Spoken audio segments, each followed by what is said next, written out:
This year, experience the NHL playoffs your way.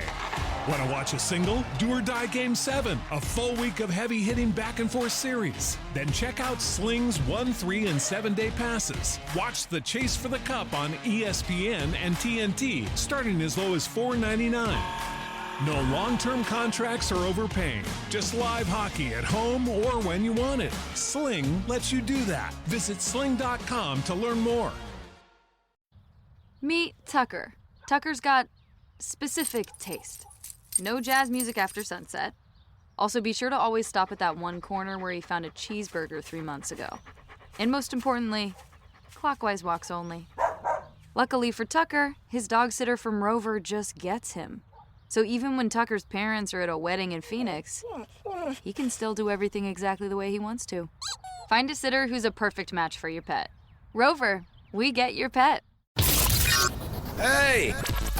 This is JJ and Alex. I made a name for myself, I told you I won't be denied. As you wrap up your day, it's time to get your fix of the teams you live for and the sports you love. This is JJ and Alex on 97.5, the KSL Sports Zone.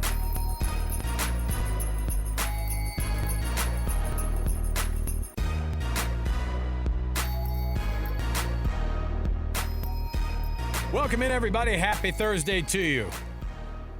Don't look now. Mother Nature messing around with you right now. She got you. She got you again. Very funny. Oh, boy.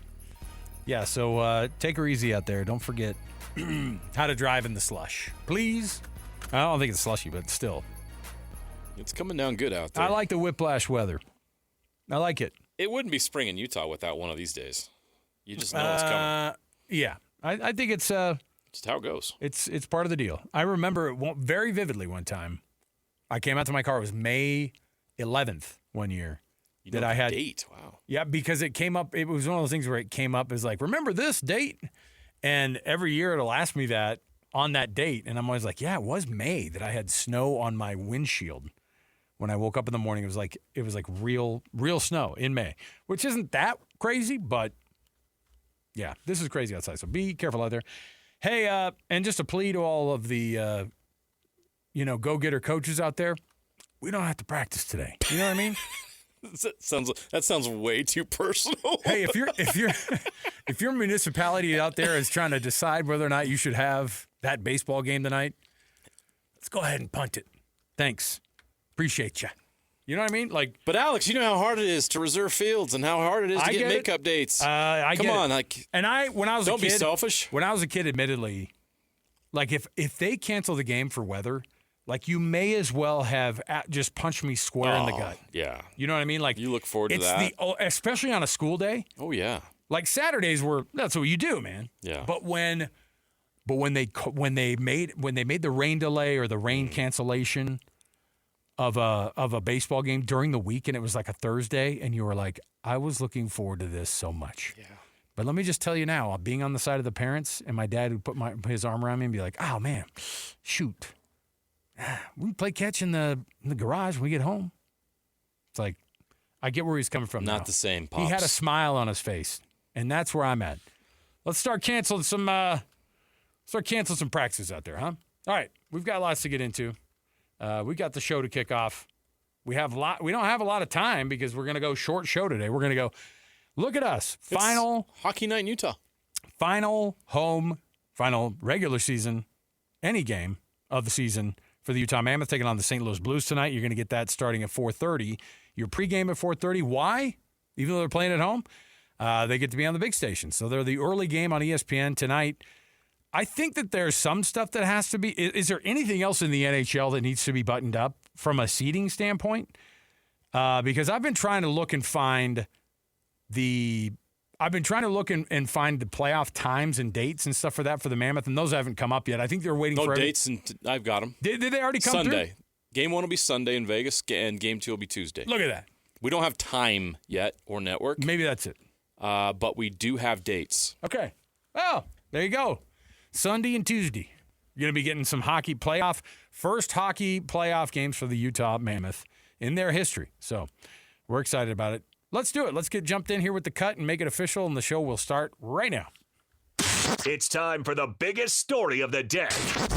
This is what made the cut with JJ and Alex on 97.5, the KSL Sports Zone.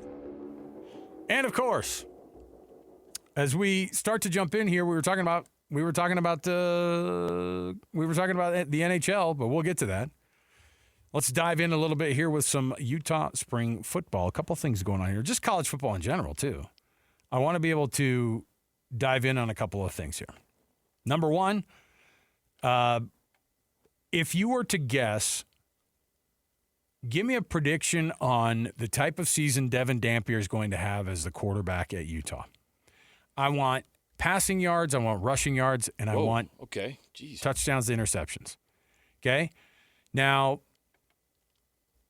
it's asking a lot. That's a guy who threw for, I think, 30, or maybe just around 3,000 yards or just under 3,000 yards. I did this exercise last year, if I remember, previous to his first season. And we undersold it.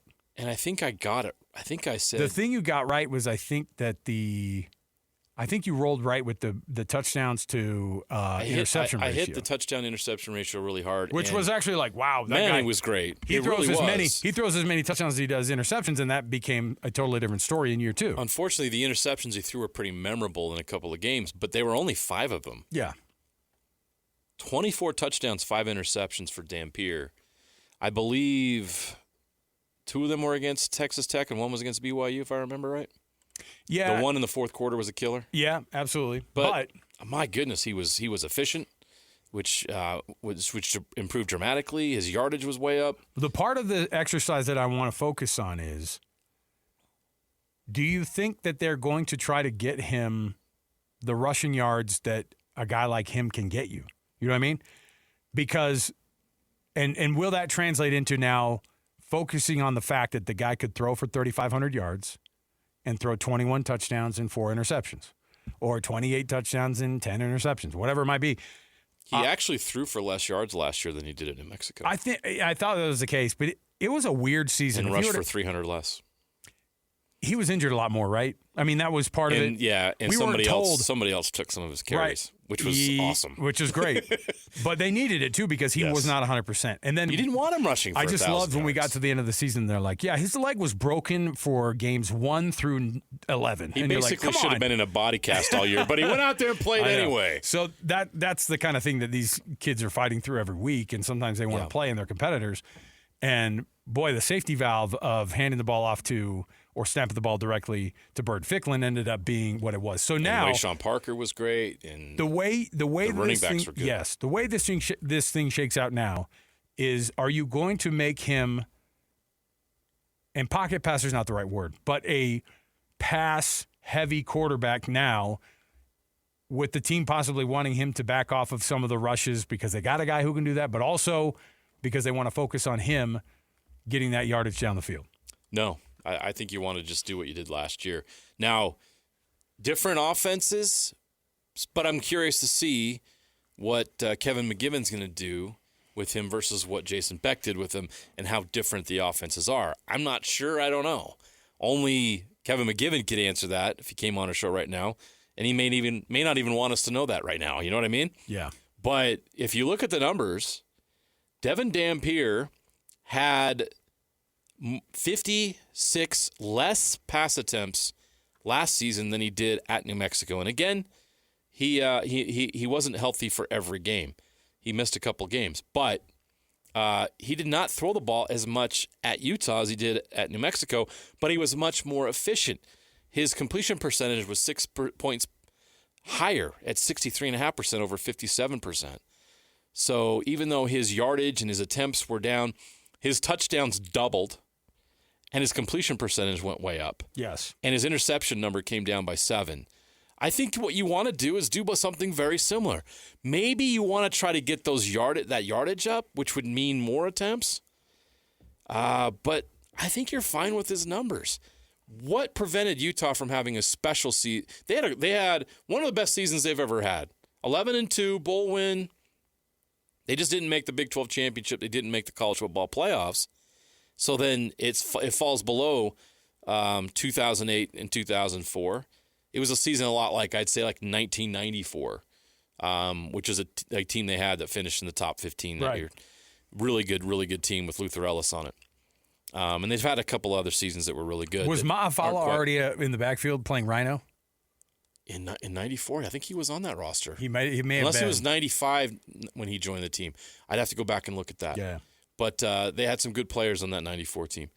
But I don't know that the numbers and the production isn't far off what you want to get out of him. I think what you want to you know what? I think that you want to be more explosive in the pass game. I would say this. I just think they have Burt Ficklin. They got Wayshawn Parker. Like, he doesn't have to do as much as he did at New Mexico. So if he gets New Mexico numbers, it means a lot of other guys on the roster probably weren't doing what they needed to do. I would like to see more completions because that means that the receivers are more involved, which means that receivers were more successful, which means this offense is more successful. I'd like to see more yardage in the sense of, completing more deep balls. That was something that didn't happen a lot. I would like to see that go up. I think I'm looking at some of the games last year.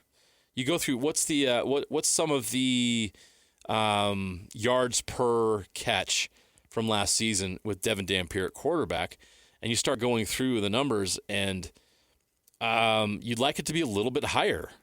Is it in the 7 and 8s? Yeah. I think you'd like. There's one stat I'll look at right there that I think maybe you want to get higher is yards per completion, which means the pass game was more explosive. So instead of 6.7 or 7.3, you get into 10, 11, or 12 yards per completion. And that means that the offense was more explosive in the pass game. Sure. It was very explosive in the run game. The reason why Utah went 11-2 last year is because offensively, they were very explosive in the run game. Can you become more explosive in the pass game? And not just the dink and dunk stuff, which is fine, but you eventually have to spread that defense out. And in order for Utah to take it to the next level, that's what they're going to have to do, because there was 2 games last year that they lost. And what did they have trouble doing in those 2 games? Getting the ball downfield. Texas Tech and BYU couldn't stretch those defenses enough. And you're right. The times that he did have interceptions, they were against teams that thrive on making you make mistakes and then pouncing on you when you do make those mistakes. So they were magnified, I guess, by that. If you were to go through, I think there's a lot of preseason. Hey, here's what we think is going to happen with the team. Now, CBS Sports did a pretty cool best and worst case scenarios for every team. I found myself last night this morning going through and looking at this, and then I went down the dumbest rabbit hole. I started reading each individual conference's best and worst case scenarios. It wasn't just top 25. I'm like, did you do the same thing, Napolis? It was like, hey, show me the ACC. I wanted to go through the ACC's full pros or what each team could do in the ACC. And then I was like, what am I doing with my life? This is not what I want to do. Studying the ACC's best case scenario for freaking, I'm reading it and I'm going, what is my problem here? But I'm reading up on Georgia Tech. I'm reading up on Clemson. I'm like, this is ridiculous. So if you look at the local teams here, best case scenario for BYU, they gave it an 11-1 regular season and a 9-0 conference schedule. Best case scenario for them. Now, remember, they're not playing TCU, they're not playing Texas Tech. Correct. On their schedule. And so that 9-0 would have to be also because they got through it without. So obviously they'd have to beat Utah. Winning their conference games is one. Going 11-1 would be insane. That means the one loss is to who? If they're 11-1 and 9-0 in conference? BYU. No, I'm saying BYU's Utah. one loss.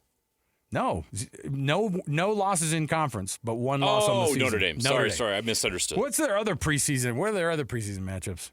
Maybe it's one of them they're talking about. They got Notre Dame coming to Provo, is right? Portland State coming in again? Oh yeah, can't wait for that rematch. But I think that a lot of folks look at this team and that's their expectation for them. And I just want to tell people, pump the brakes, because going 9-0 in conference play. I know you went 8. Was it 8-1 or were they 7-2 last year?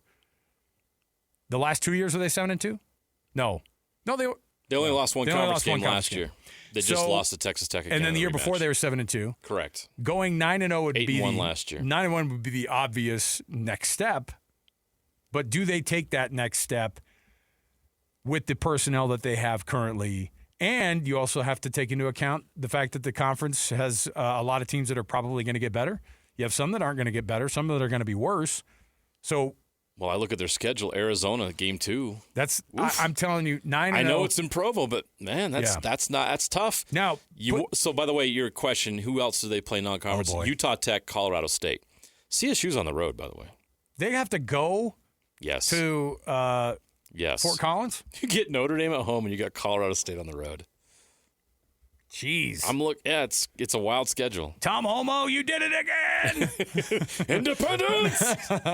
I guarantee that's one of those holdovers. But either way, it is interesting. But I still don't think Colorado State has what it takes. But you never know. You never know. No, they are rebuilding. But especially new coach, especially early season. Their coaches. Oh, they just fired what's his name? It's Jim Moore Jr. Oh, that's right. They fired Sawville, right? Isn't that the guy who they had gotten rid of before? Jim Moore Jr. left UConn? What? For Fort Collins. Yeah, all right. That's how bad things are. It is prettier. So no doubt about that. Worst case scenario for BYU: 8-4 and 6-3 in conference. Now, the good news for that is I think that's also probably not going to be the case. But I do think that you're going to see a BYU team. Probably the more likely scenario for me is I would lean further toward the 4 losses. I'll go 9-3. 7-2 in conference.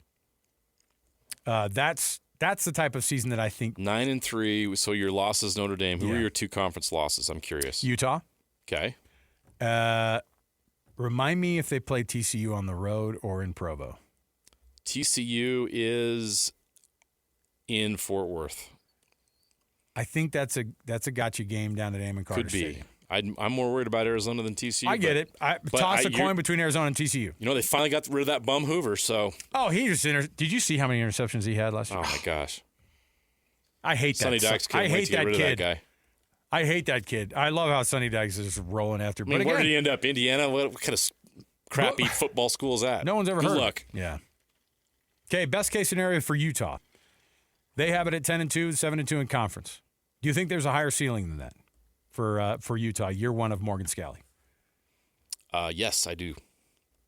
You think they could be the 11-1 or 12-0 type of team? They're not playing Texas Tech. What's their non-conference again? They have to play Arkansas here? Does that game end up being here? Because I think that the 2 losses are more likely to come in conference than they are. So they open with Idaho, Arkansas is at home, and Utah State's at home. So all 3 of their non-conference games right out of the gate are all at home. Good. Their roadies, Iowa State. Their other roadies are Colorado, Cincinnati, Arizona, and TCU. So Arizona and TCU are 2 games you look at and you go in November, and they're on the road. Yep, late in the season, as you just pointed out. Their other home games in conference are Kansas, Houston, BYU, and West Virginia.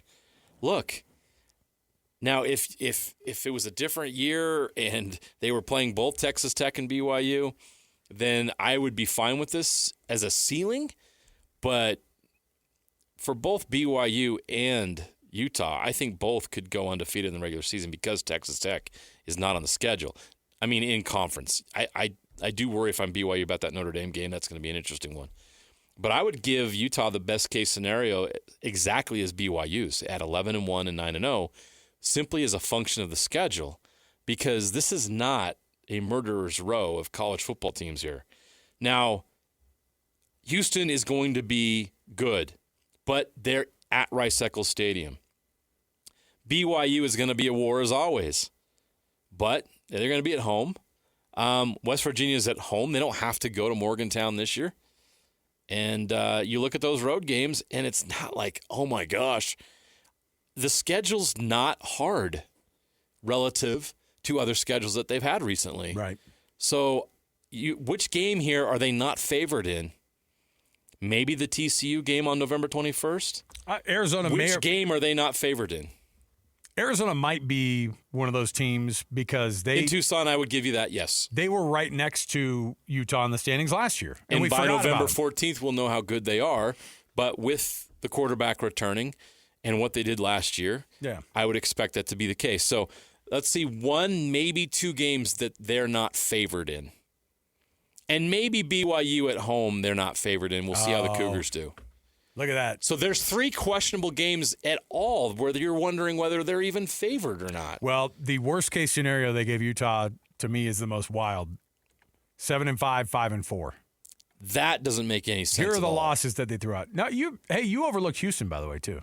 I didn't say I overlooked them. It's at home. You overlooked Houston. Utah has a better roster than Houston, period. Okay. So the losses for this worst-case scenario that they put on this is, you're not going to like it, Utah fans. Ready? Arkansas, BYU, TCU, Houston, Arizona. Ew. That is worst case. By the way, if you're wondering Now, if that... we all lived what through 2 years ago happened. I do want people to recognize, though, too. Even Arkansas knows they have no chance when they come into Utah in that second week of the season.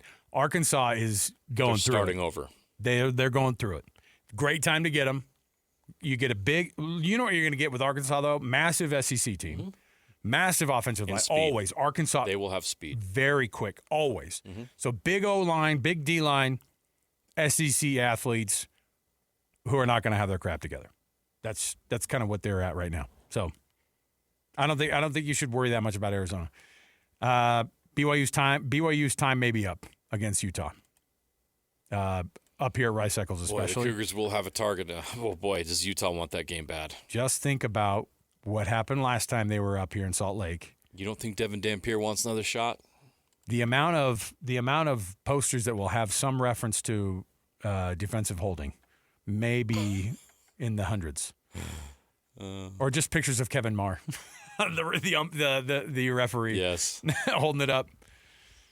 Or just a picture of Mark Harlan at the dais after the game. We were glad to play BYU. Now we are not. I use that for everything during the week. I used to like Rocky Road Ice Cream Sun, but now I used to be a fan, but now I am not. Yeah, I use it for anything that I want to say no to.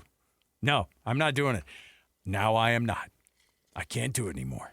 Yeah, I don't know what the new regime does, but it's not going backward as much as people think that might happen. This is not one of those deals where a team loses a coach like Kyle Whittingham and they're starting over and they're trying to find a new identity and trying to build a new culture. All that is intact, infused with the energy of Morgan Scalley, with many starters returning, with the exception of the offensive line. And everything we're hearing up on the Hill is the offensive line is not going to be as good, but it's going to be just fine. Yeah. I don't see a 5-7 nightmare like we saw 2 years ago take place. No way. Unless there's like just an absolute mash unit of a roster happens in the early season. But I feel like they have depth at key positions where that's not going to be a problem like it was 2 years ago. Remember the quarterback room 2 years ago? Oh, yeah. It was kind of a mess. Yep.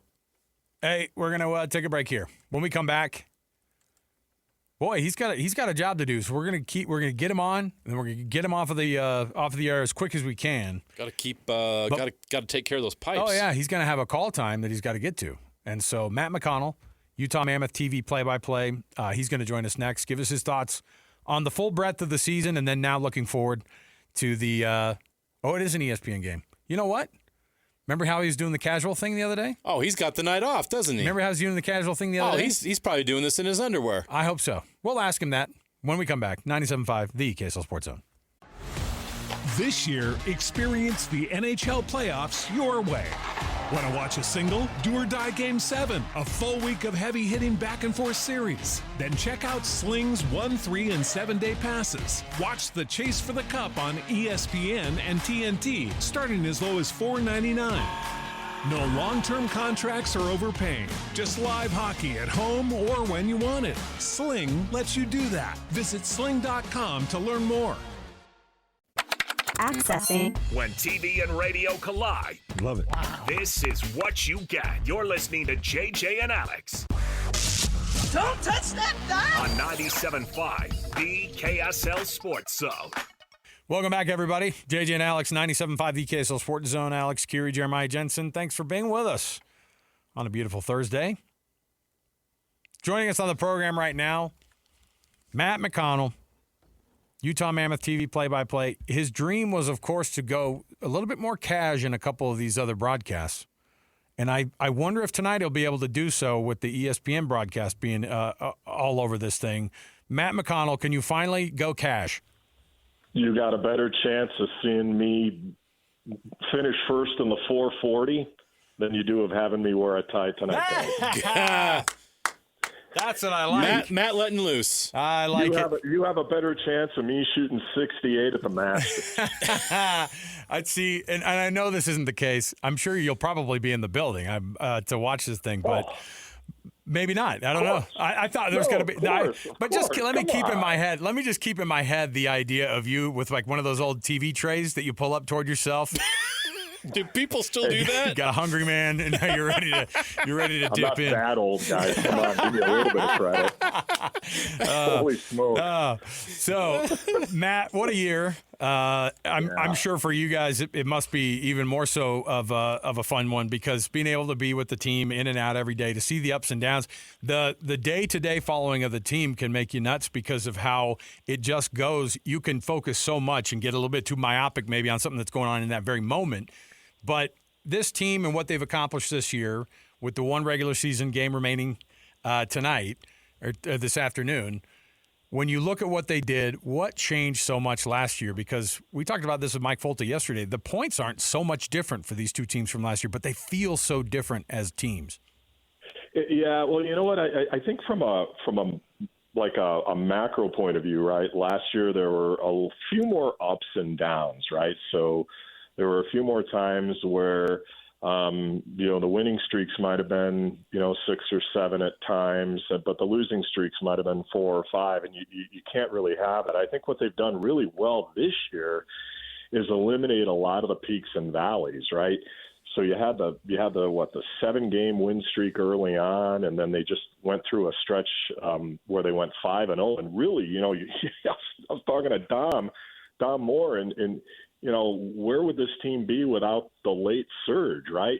Because everything is so tight. So I think that's part of it. And I think a lot of that conversation goes to the way they've matured. And let's be honest, they've added some, quality pieces here too to the mix. Nate Schmidt has been, terrific all season on the back end paired with John Marino, and some of the guys that they brought in have been really good. And, the young group has taken another step.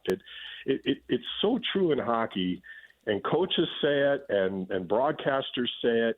You really got to go through it to get to where you want to be, right? So they've gone through it, and, career years for Nick Schmaltz, pretty much, in my opinion, a career year for Lawson Krause, and Dylan Gunther has been terrific, and the captain Clayton Keller has evolved his game even more than where he was last year. So I think all of that plays in, right? And I think their balance, say what you want, their balance is as good as anybody. Their speed is off the charts good too. And I think they could I think they could do some damage. I like the matchup against Vegas. Yeah. Vegas is a very good team, but I like that matchup better than, say, the Edmonton matchup. And so it's the best time of the year. We're all excited, and we got one more tonight, and then let's get her going. Yeah, let's get into this matchup a little bit now that we know it's set. Utah really wanted to get that number 1 wild card spot because it gave them a chance to be in this position.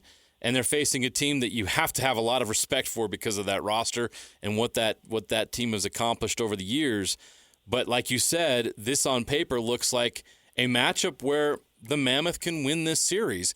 They won the season series. Is that how you view it? What is your take on this matchup and some of the details of this matchup as you're getting ready to call these games? Yeah, I think from the season standpoint, in terms of the season series, I think that can give a team confidence, but it's a whole different level, right, in the playoffs, and you guys know that, so I don't have to tell you. So it'll be interesting to see how Utah reacts. Now, on the Vegas side, they've got some really good players. Mark Stone is elite. Jack Eichel is elite as well. They have a guy by the name of Ivan Barbashev who's having a career year, and another guy, Pavel Dorofeev, who's a true goal scorer, if you will. He's been terrific all season long. But let me tell you what Utah's got. Utah's got the balance, right? We talked about that. They're, in my opinion, they're as balanced as any team in the league. Probably the second best balanced team behind Colorado in the Western Conference. And they've got speed. They've got, they've got players, as I mentioned, on career years. But maybe the underlying factor and maybe the kind of the under the radar part is they are either, and I'm going to have to look at my notes, they are either the third or fourth most experienced team from a defenseman point of view. So you're looking at Nate Schmidt. He won he's a Stanley Cup winner. Mikhail Sergachev is a Stanley Cup champion. Ian Cole is a Stanley Cup champion. So if it's true that defense wins championships and does well in the playoffs, I think Utah is just fine on the back end. There's a question about Sean Dursey. Be interesting to see if he plays tonight because he took a shot off his hand the other night when the Winnipeg Jets were here. But overall, defensively, I think they stack up really, really well and as good as anybody that's made the playoffs. When you look at this team over the past few weeks, obviously this is a stat that gets thrown around a lot, and you've witnessed it firsthand to see how this power play has just shifted. It's not like, they've improved a little bit. It's been so much better. Explain from like a personnel standpoint how the power play can get better at that rate, or what it is this team wasn't doing or started to do so much better to be able to start converting. I mean, at one point, I remember during a stretch you had mentioned that they were 8 for 15, over a 4-game span, and I thought, my goodness, but they've just kept up this insane pace. How did they make that big of a switch so late in the season?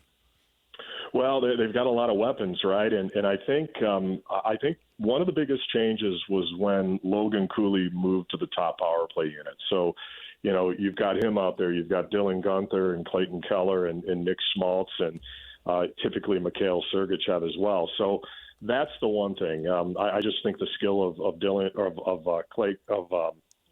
Logan Cooley with that entire group has been tremendous, but there's been better movement, right? There's been better urgency and quickness, and they had a goal the other night. Nick Schmaltz had a power play goal in front against Winnipeg, and it was an incredible feed from Logan Cooley, and that just shows when they move the puck quickly, they're pretty dangerous on the man advantage, and it was so much fun to watch. But yeah, I think. I think Logan has made a huge difference on PP1. So for me, it's not just a coincidence that it started to take off when they moved him to the top unit, but I think it pretty much got everybody in sync, and that's been a huge part of it, right? I mentioned that 5-0 run. In that run, they were scoring a lot of that was the time that you had referenced. They were scoring a lot of goals on the power play. So. That's very, that's trending in the right direction, and hopefully they can continue that in the playoffs. You've had a long and impressive broadcasting career that's taken you to a number of stops and a number of franchises that you've had the fortune to call games for, and you've seen the Stanley Cup playoffs, and you've seen it all over the league in different towns. What's this experience like for you right now to be a part of this here where it's so new to everybody here, but obviously not new to you, but you get to be a part of the excitement that everybody here is feeling of how new this is here? You know what, guys? It's an honor and a privilege to go through this each time you get an opportunity to go to postseason as a broadcaster. But it's even more special when you think about that this is the first time Utah is going to experience that. And we all feel that we play a very pivotal role in that, in trying to promote it and creating the excitement and making it fun for the fans, right? So to be the first to go through it is incredible. And then when you put that on top of the passion that the Utah fans have had each and every game at the Delta Center, it's just going to raise it about 100 levels, right? I can't wait to see what people are wearing. I can't wait to see the homemade Stanley Cups that people are bringing to the arena. That is so much fun. It's just the whole city gets behind it. All my experiences, like back in the day in Pittsburgh and the experience I had in Arizona in 11-12 and a little bit later on, we had people, lining the way out from where we landed, where we parked the plane to, cheer everybody. It was almost like a conga line, right? It was amazing where, everybody was just, getting into it. So it's just a different level, and everybody is locked in and tuned in. And I can't wait to describe it, and I can't wait to be a part of it. And I know it's a big responsibility, to do that, especially in a great sports city like Salt Lake City. Matt McConnell, of course, he's the TV analyst. No, he's the TV play-by-play. I was going to talk about Dom, your analyst, for a second here, though. Do you think he's going cash? Because he was the one who pushed back on going cash. Yeah, I know. No. You know what? I think he's heading there with the family tonight, so that'll be awesome for them. His little kids, and so I'll see him at some point on the way. We got a great group. We genuinely get along. Dom has been incredible. Nikki, Dom and Nikki split the road games. Nikki's unbelievable. I even have to throw props out to my good friend Mikey Folta, because he is a star in the making. Mike Folta on the radio side has done a phenomenal job. For sure. And we all just love what we do, and we all pull together. So it's been a great run, guys. It has been. It's been a fun to watch it all, and you guys have done a great job bringing it to all of us. We broke down that playoff matchup a little bit with Vegas. I'm not going to ask you to say, how far are the Mammoth going to go? But what's the ceiling for this team in this run? Because obviously we're earning that number one wildcard spot is pretty advantageous when you look at the bracket. Yeah, the bracket. So new fans, there are two wild cards. New fans that might be listening. Wild card one gets the team that wins one of the two Western divisions with the fewer points, right? So that would be Vegas. So it's Utah and Vegas. Whoever finishes in wild card two is going to have to take on the behemoth, the Colorado Avalanche, who won the President's Trophy, which is given to the team that has the most points over the course of a season. I like the path. I think that they can absolutely win this series, and then from there, as you go along, you gain confidence. So much of it, though, guys, is going to depend on health. And right now they're a little bit banged up. Barrett Hayton still listed as week to week. Jack McBain week to week. So health plays a big part of success in the postseason. And but I think I think they can make a run. How far that run is, a couple of rounds, sure, why not? But it's going to be real interesting, because I think what they've got going for them is a real experienced back end on the blue line that's gone through these wars. Shouldn't say wars, gone through these battles, and up front, it's going to be interesting to see how the core, the core that's been around for a while, takes the next step, and how the younger kids, the Logan Coolies of the world, take the next step. And sometimes what you don't know isn't all that bad, right? And so it'll be interesting to see what happens with all of those storylines. And that's the fun part of it. Like every game is its own book, right? And discipline is really important in the playoffs.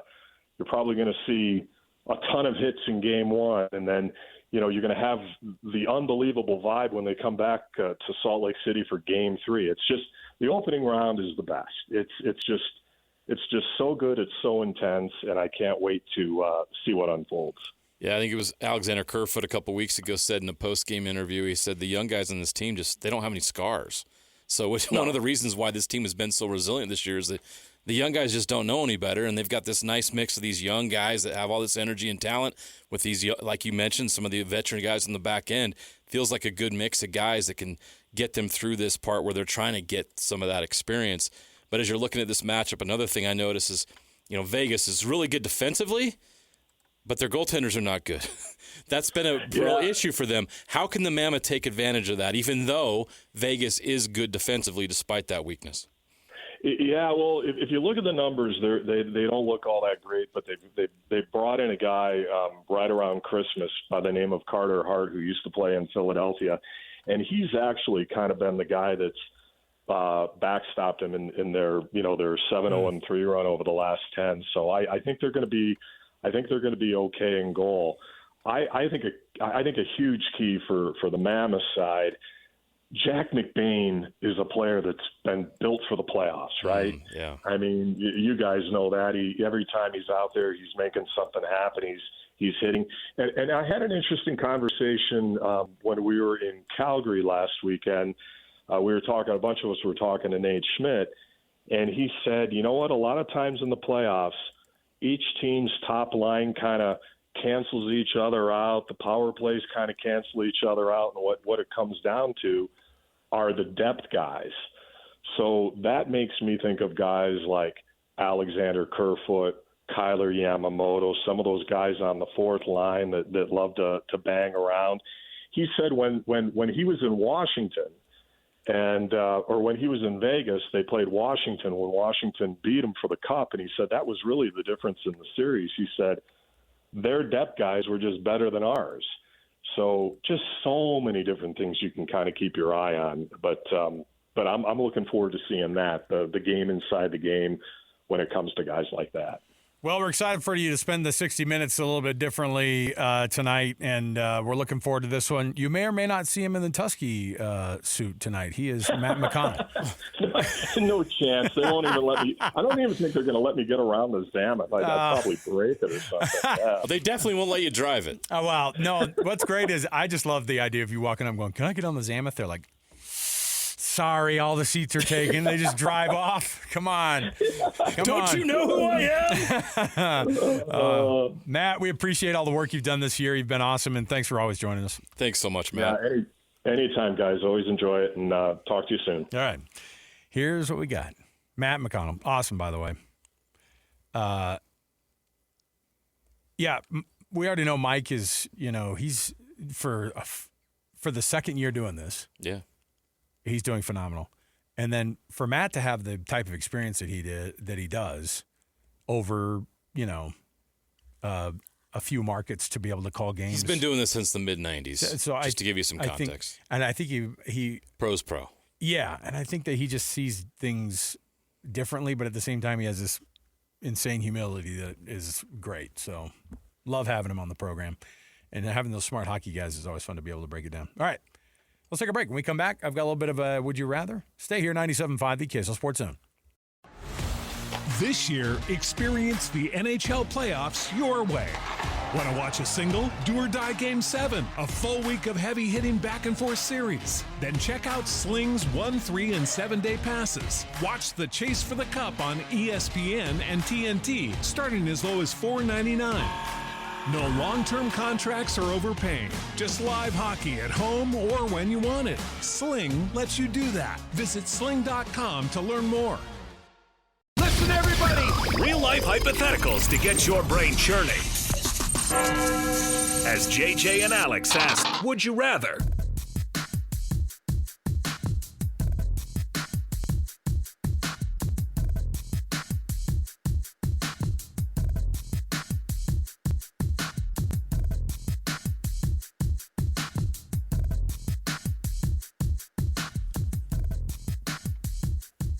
Hey, everybody. Welcome back. 97.5, the KSL Sports Zone. JJ and Alex. I've got a KSL Sports Zone Beehive Meals Hero of the Week winner. We tell you all the time. We read these off on Thursdays. We get the nominations of youth sports volunteers across the entire state of Utah. Beehive Meals throws $250 at them. But we take those nominations at kslsports.com/contests. And then every Thursday we read a winner off on our program. This week's winner, Lena Hughes, nominated by Shirley. Here's what it says about Lena.